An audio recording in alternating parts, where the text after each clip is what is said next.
In today's video, I'll teach you how to send Instagram Reels to Google Drive. So first of all, what you have to do is launch up an Instagram application. Make sure you're logged into your account. Initially, you'll be led to this kind of interface. At bottom, you'll be able to find various options over here. Tap on the reel icon that you can see at the bottom of your screen.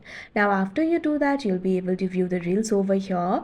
Find the reel that you would like to share. Once you do that, what you have to do is tap on the share icon that you can see on the screen. Now you'll be able to share the reel. You'll be able to find various options over here. Simply tap on this option share that you can see on the screen. Once you do that, you'll be able to find various applications over here. Simply find the option for drive and tap on it.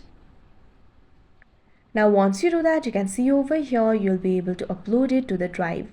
You'll also be able to edit the file name over here. Likewise, you'll also be able to select the location. Also, you'll be able to select the account over here. Once you're done selecting file name, location and account, what you have to do is tap on the upload option that you can see on the screen.